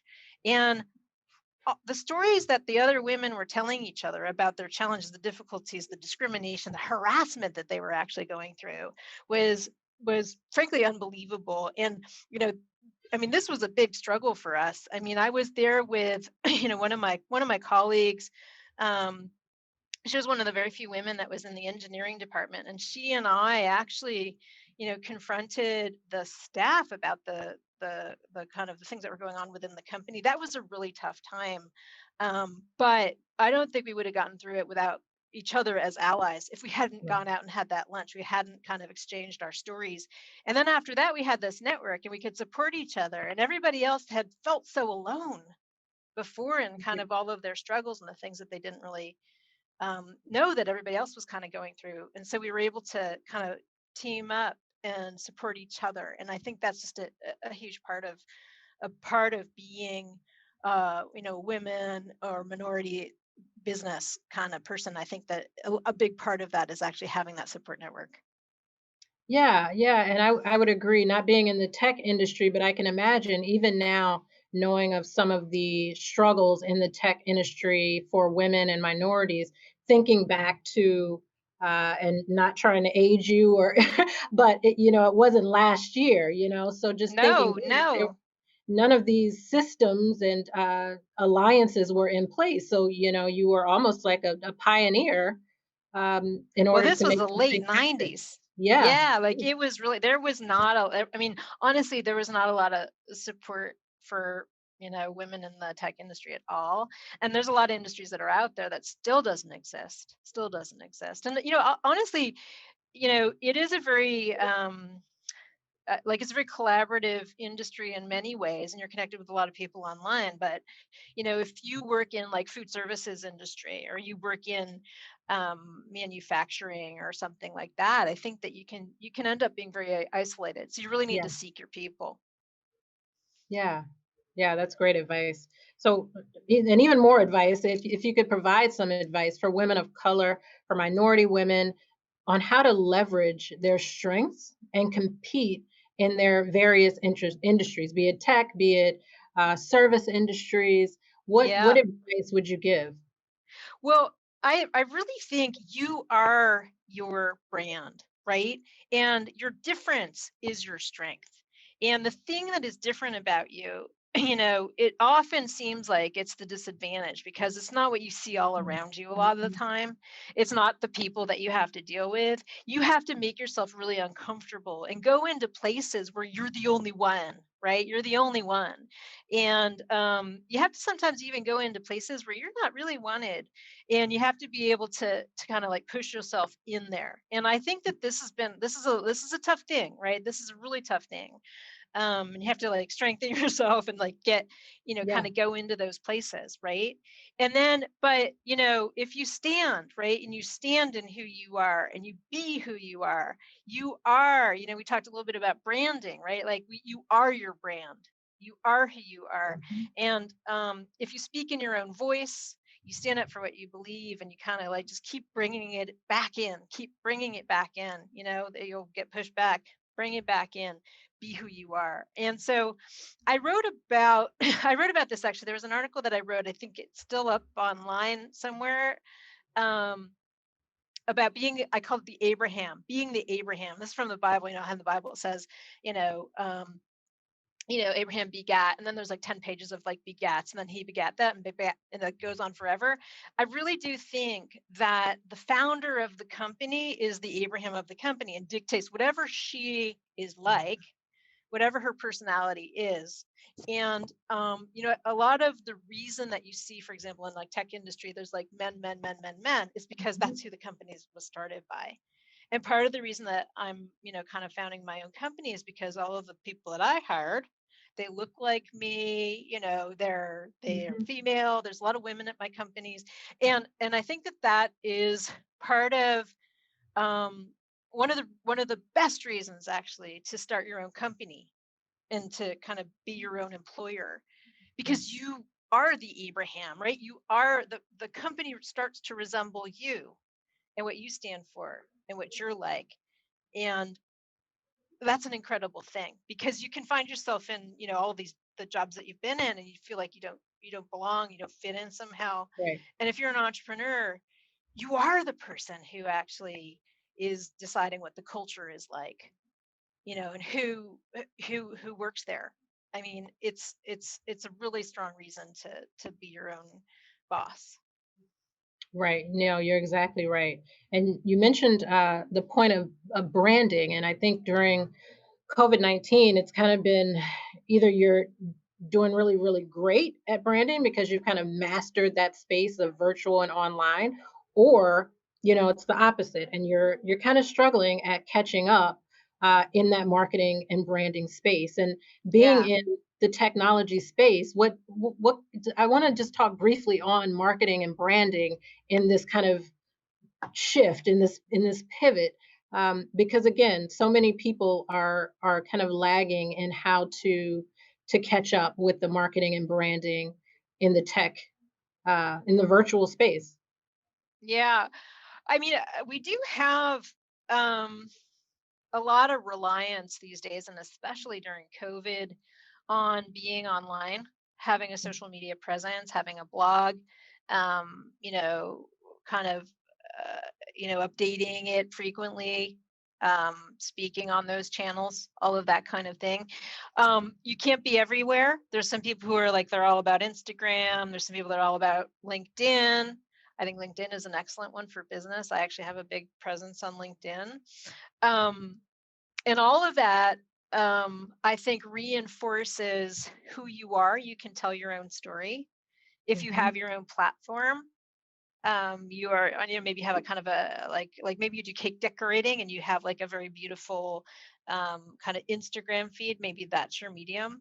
But I do think that you have to really select one very specific and Yeah. choose it and kind of go hard on that, because a lot of people try to be all things to all people. They try to be on Facebook or Twitter or LinkedIn or what have you, and you got to pick the one that most Yeah, speaks to it's you and time your consuming. business. Yeah. It's time consuming. Yeah, you can't be everywhere. So you got to pick the place that your business is most likely to succeed, and frankly, the place where you feel at home and you feel like your audience is. And the other thing too is that, you know, kind of going back to like what I was saying earlier, you are your brand. You are, you know, you got to speak in your own voice and kind of be who you are, because you know, you can tell marketing speak, right? Like a mile Yeah. off. You know, everybody can tell Yeah. when you're not speaking in your own voice, or you're trying to pitch somebody or add some spin. It's not you, right? And everybody Yeah. can tell, Yeah. right? And no one And can so connect with that. No one nobody can can connect connect with with that, that. Yeah. right? Yeah. And you know, you have to be able to tell your story. You have to be able to explain why it is that like they should buy your cookies and not Yeah. these cookies, right? Right. Right. So has there been a really fascinating business story or triumph story that you've heard over the past 6 months that has really kind of caught your eye and wow, that's amazing. Well, we do, you know, it's interesting. We do all kinds of investing um, in in early stage, mostly technology businesses, and um, and there've been a lot of ups and downs, but in general, the technology has done incredibly well. But the things that have always impressed me, especially like during the time of COVID, have been the ability for people to pivot. And I know this is the talk, you know, what we're talking about today, but people who Right. have the, you know, they can just like shift their business. Like, oh my goodness, suddenly, you know, I sell like personal hygiene products, and somehow they're able to, you know, suddenly they're selling hand sanitizer. Like they're able to adapt quickly. And in a world that is changing so fast, fast adaptation is a huge thing. Like you know, we have this friend uh, who he put out um, this alcoholic gin, like gin. He like, I don't, we don't invest in alcohol. It's like not a thing we invest in. But he had a company that like made this prize winning gin, and it was like distilled in these oak barrels and whatnot.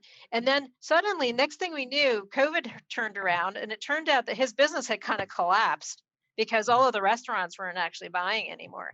But he pivoted quickly into making hand sanitizer. Literally, Yeah. he did that. And I was Yeah. like, oh, well, that's brilliant, because you know, you have a distillery. Exactly. You can make hand sanitizer. Yeah. so Yeah. so And there have been yeah, a lot of stories like that, very similar stories that where people have made right. that very Like sharp. suddenly, like like face masks, or like, you know what I'm Mhm. saying? Like you have a business that, you know, you got to really sit there and be creative Yeah. and think about what your business can do, because I do believe that um, constraints are often what create, you know, the best ideas. Creativity actually sometimes comes from, you're like, oh my goodness, well, I'm a clothing manufacturing company, nobody's going out anymore and buying clothes, you know, what can I do? How can I you know, how can I make this work for me, But you what know? sparks that? What sparks that creativity, especially when you're in the middle of something that seems to be kind of all encompassing and kind of collapses over you? How do you kind of push Right. forward? I mean, honestly, I think first you like absorb the shock, right? You're like, oh my goodness, the world has changed in a Yeah. dramatic way, Yeah. and it's, you know, and so you know, you need to recover from that, and then you know, it's been said like a dozen different ways, like necessity is the mother of invention. You're forced into a corner, right? Like sometimes you come up with your best stuff, when you have to, you actually don't have a choice sometimes. It's like, I think a lot of, when kind of, the going's easy and, Yeah. everything's flowing along. You don't have to be creative. You don't necessarily need to be, but Yeah.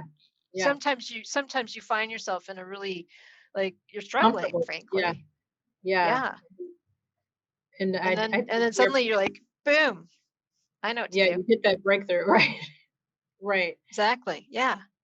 Yeah. So I want to kind of pivot a little bit to, and I have been sidetracked just a little in just admiring your book collection behind you and Yes. this great, all of this great artwork behind you. So, I just want to pause because I'm in 2 book clubs right now. What Oh, are you that's reading? awesome. I'm What's your so favorite book? jealous. I love book clubs. And they're Um, virtual. So. of course, right? What else would there be? So I was an English major. So, those of us who are English majors in school, big readers. I am just a huge reader. And this is actually, one of the things that during COVID has really saved me is that I have been able to just read and read. And so I, don't go out anymore. We don't go to the movies and we don't go, don't see friends as much. So one of the things that I just really love. And I can't see that it's super interesting because um the business world and everything changes so fast that it's not in books. And so I find that a lot of stuff that helps me in business is actually stuff that I read online and kind of, that kind of thing. And I'm a big believer in, the way that you best learn is through apprenticeship, really, and kind of building businesses is by learning from other people who've done it. Mhm. But if I were to recommend what to read, I just say read everything. Read whatever strikes your fancy. Don't feel like you got to read like read what you have to read, right? Like that's never good. You don't get anything out of that. But read whatever looks most interesting to you. Go, kind of browse and kind of pick stuff Yeah. up that you never thought you would have ever read before. Stuff that you never think of reading. Sometimes you get your best ideas from that. I Yeah. think I think a lot of creativity and kind of innovation and invention comes from putting things together like kind of from different places that don't necessarily Fit together. make sense, Yeah. and they just feed off of each other and create something new. Yeah. And now you mentioned at the top of that you were an English major. Yeah. So how did that pivot again? How did that pivot to technology? Where did that come from? Well, I think that one of the great things about the internet is actually that you can learn anything you want, right? You can learn You you can. can learn anything these days. I call it like YouTube University. That's Yeah. what I told my daughter. I was I'm like, a you can learn Google whatever you doctor. want. I'm a Google Yeah. doctor. Yeah. Yeah. Yeah. I got my MD Exactly. from Google. Right. Right. You can learn anything you want. And, I at one time I got really sick of being online and I didn't like computers anymore. And I decided that what I wanted to do was actually to make things like actual physical things. So I decided I was going to start a handbag company. This is many years ago. I did not know the first thing about that. I never even worked retail, like as a sales clerk or anything. I never did Yeah. anything like that. But I thought, well, I can teach myself that. And so I don't know anybody. I don't know anybody in the business. So what I did was I called all of the clothing manufacturing companies in my town. And I said, I'd be willing to work for you for 6 hours a week, 3 times a week, I think I said, for free, so long as I can attend every meeting and ask you some questions, like, half hour every week. And like 20 people just ignored me, but one company said yes. And so I started working as an intern at this company. It was a clothing company. And by the end of 2 months, I had been in all the meetings. I learned how to source fabric. I learned how Wow. to hire like sewing.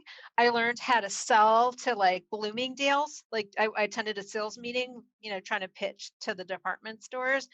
I learned all these things, right? And I was working for free, and frankly, the shop girls were kind of kicking me around, and I was like ironing stuff and like pushing, like I was kind of moving the racks of clothes around.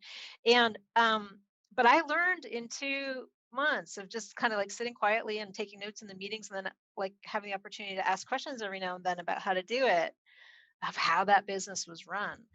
And it's funny because I had all these friends who had these clothing businesses, and suddenly I had like all of this knowledge, and they were asking me all these questions. I'm like, wait a second, you've been doing this for 5 years. How is it that I managed to? I never started the handbag company actually, but you can learn these things, right? And like, if you can just ask somebody questions who's already in the business, right, and you can kind of sit quietly and observe the meetings, like you can gain it all. So I'm a big believer in kind of just teaching yourself the Yeah. business. And so in Yeah. technology, it was the same thing. Like I just went online and I found teach yourself this and teach yourself that. I taught myself HTML, JavaScript. I taught myself how to do all these things. Nobody would ever hire me to write code. Like that's not my strength. But I learned how to do it because I had to. And then I Right. learned how to do design, and that was kind of my strength. And I learned how to build products. And then after that, I kind of learned how to build a product from scratch and then start my own company. It was mostly just self-taught. Yeah. Self-taught. You But I don't get think that that's a in good point. literature Yeah, class. because there are so many small businesses that think, well, I don't have the budget for this, I don't have the budget for that. But to your point, some of these things can be self-taught. You can teach yourself Yeah. maybe how to build a website, or, how Yeah. to get more proficient in social media as opposed to hiring a firm. So that's Yeah. certainly a good tool. Yeah. Yeah. There's so many resources. Gosh, when I was starting out, and I am dating myself, right? Like this is like late 90s, early 2000s. There wasn't that much out there. But I think if you seek it out and you're like, I need to learn how to do this. And the other Mhm. thing too is like you don't have to know how to do everything. You don't have to be an expert in everything. You also need to know what your strengths are and your weaknesses are, and just, compensate for your weaknesses by finding a business partner who does those things that you're not good at. You don't have Yeah. to be good at everything. I mean, it's good to be a generalist and kind of understand how all the Yeah. pieces work, Yeah. but Yeah. I say you that all can't the time. do I it don't know all. everything, but I know a little bit about a lot. So I think Yeah. the little bit that I do know about a lot can get me pretty far sometimes. Yeah. And like know what you're not good at. I mean, that's a huge part of it. That's a Yeah, huge part of it. absolutely. Absolutely. So I want to talk a little bit about Yes VC. So Yeah. I'm reading here, it invests in scalable social systems, brands that embody cultural movement, and founders who recognize the opportunity in the rising power and affluence of women. Please Yes. unpack that for me. Yes. Okay, good. Well, if you look at a lot of the companies that I've been involved with, which, the two biggest ones that I was involved with obviously were Flickr and secondarily Etsy. And I do think that there's something about those companies that very strongly appeal to women. And they're very design oriented businesses. And they were a big cultural movement, both of them. One of them was around kind of social media, right? And because like Flickr was a very early social media company. And if you look at Etsy, Etsy was part of this whole movement about the handmade, right? Like you want to buy your Christmas ornaments or your Yeah. candles or whatever. You want to buy them from like somebody who made them themselves, and not go to like whatever Walmart and get them, right? It's kind of like the anti big box retail, and that was a huge movement, right? Like you want like kind of this very strong desire for human contact and kind of like meaning in the things that you make, and supporting individuals and kind of small businesses and cottage industries and that kind of thing. And that's always been a big part of what I've done. And if you look at Etsy as a business, it's such an amazing thing, because a lot of the things that you just like to do, like you like to crochet, right? And you like make baby booties. or you make, you're a carpenter and you make, like ladders or stools or whatever the thing is, you can then have it become your business, right? You can have that, it can be a side business, right? It can be like your side business, your side hustle alongside your regular day job, right? And then, if you're able to kind of build it up, you have a product people like, you can have your own business. And I always thought that Mhm. this was kind of an ideal, right? That, you can have, it goes back to like there's always people that like last name is like Weaver or, Smith or whatever. Those are like the businesses that family was in. It used to be like, Mhm. mom Mhm. like weaves at the loom, and, you know, brothers down kind of dyeing the wool, and, sisters kind of, carding the wool, whatever, you know what I'm saying? Like, and then the Weaver family makes their weaving. And Right. that was the thing that was kind of amazing about Etsy, is that it kind of brought back this idea that your business from your home, suddenly you had the marketing power of the internet. So you suddenly had access to all these Exactly. customers, which you hadn't had before, in order to sell your handmade blankets or your yarn.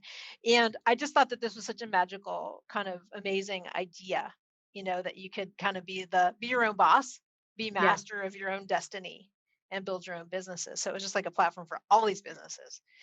And so I love that. And of course, obviously it's like tons of women, on Etsy. Yeah, I love Etsy. I really do. And, Yeah. hearing you talk about Etsy from to Flickr to designing purses, it just seems like you have had a lot of hats on. How do you or how have you kind of balanced all of those different, very different at times, different responsibilities? Well, I mean, that's an excellent question, and I'm not really sure how um I've managed to do it all. But I mean, I do think I have, well, it's one of my secret strengths, and a lot of moms will appreciate this, is that after my daughter was born, and she didn't like, I'm a night owl, right? Like, I have all my best ideas at night. Do I like to get up in the morning? No. And she was born, and she was up at 5, and just like, what a terrible thing. Oh my goodness. So what I ended up doing is I ended up going to sleep when she went to sleep really early at 8 or Mhm. 9, and then I would wake up in the middle of the night.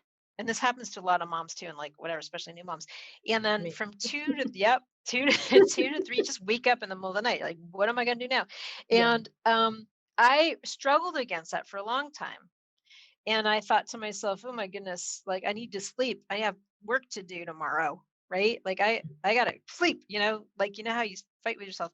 And so finally I just gave up, and I got out of bed, and I just started doing a couple hours of work in the middle of the night. Well, let me tell you, you can get so much done because there's nobody interrupting you, Yeah. right? Everybody's asleep.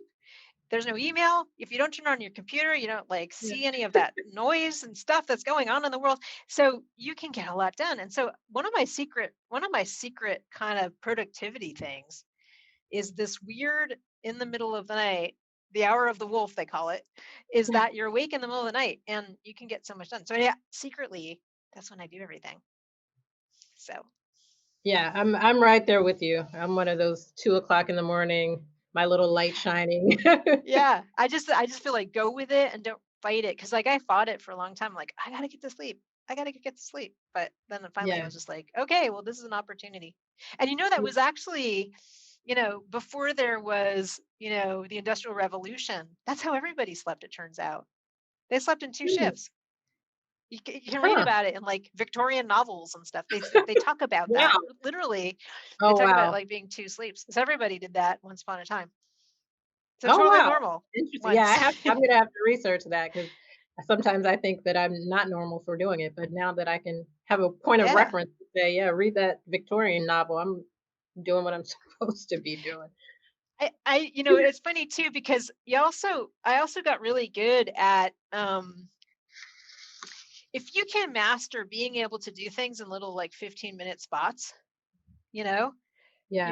your kid, you're sitting, you're waiting for your, I don't know, parent teacher meeting, right? And you've got Yeah. like 15 minutes, you're getting delayed. If you can like develop an ability to work in those little bits. I mean, this is like moms everywhere, right? Like this is like what we're good at. Yeah. It's like Yeah, an no, incredible, you're exactly like right. it's an incredible thing to be able to do if you can Yeah. pull it off. Oh, that's Yeah. the other thing too. I think, something, there's another woman, she's like amazing. She was like the chief technology officer at like Motorola and a whole bunch of other places, Palmistry Warrior.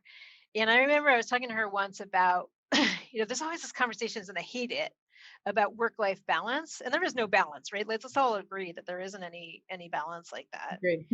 But what she said, and I thought that it was really interesting. She's like, wherever you are, just be there, right? Be there. If you're at work, be at work, and don't worry about having to be at home. And don't let those things pull you in 1,000 different directions. And when you're at home, be at home. Be at home. And of course, it's like saying this during COVID is like impossible, impossible thing. But like, I'm saying, like, when you're working, just work. When you're at home, just be at home. Just be with your Yeah. family. Yeah. And don't feel bad about that. I don't know why, but that helped me a lot. That helped me Yeah. a lot. Well, we're wrapping up here, so I'm going to give you the last 30 seconds of the floor for our audience. Any parting words, any words of inspiration as we continue to work through this together? Well, I think the easiest thing to do, if you're you're in a pivot, right? Like this is kind of like the subject of today, is like really a pivot. A lot of us are being forced into a pivot, right? Because of COVID, because of all of the changes that are going on in the world right now. The world's in flux, right? And so sometimes you have to change even when you don't want to change. And I think that we're finding ourselves in a period of that. But one of the things that I would always encourage women to do is to be your own boss. And the reason I say that is because it is the best job security in the world, right? Like you can't fire you. Nobody can fire you. You're always kind of like working on a new idea. You're always managing your career. You're not relying on someone else for your paycheck. You're trying to constantly thinking about that. If you can do it, and just don't be afraid to start. Go out there, make a lot of mistakes. Like I probably was going to be a crappy handbag designer. It wasn't going to work out for me in the end, and I spent a lot of time doing that, but that was okay. I learned a lot. And just give it a shot. And that's the thing too, is that a lot of people are afraid to start businesses. They know the statistics, right? Most of them fail, but even the ones that do, you just get so much out of it, and you learn so much. And hopefully you gain some like work experience and confidence, and are able to kind of carry that through into other things that you do. Yeah, definitely. So. Well, Katerina, it's been so great talking with you. Thank you so much too, for being Justina. here today. Yeah. Bye-bye. Bye-bye. And now I'd like to turn it back over to the National Director of the Minority Business Development Agency, David Byrd. What an amazing program. We learned so much in the first panel about new technology and how to use innovation to really dominate our industries. And then we heard from marketing leaders on how to shift and pivot our brands to thrive in today's marketplace. And lastly, we heard from the co-founder of Flicka, Katerina Fake. Her story was truly inspirational. I don't know about you, but I've been taking great notes for the past couple of hours. Again, thank you to all of our panelists, our two moderators, to the National ACE, to the Coca-Cola Company for participating and supporting today's program. But wait, we're not done just yet. We invite you to virtually step into the exhibit hall and meet our 5 new MBDA Ewoc grant partners. We are happy to have all 5 here today. MP Services LLC, Operation Hope, Washington Area Investment Fund, Inc., Women's Business Enterprise Council South, and YWCA of Oahu. Stop by, ask them questions, gather resources, and make some valuable connections. Again, thank you so much for attending today's program. Have a wonderful afternoon.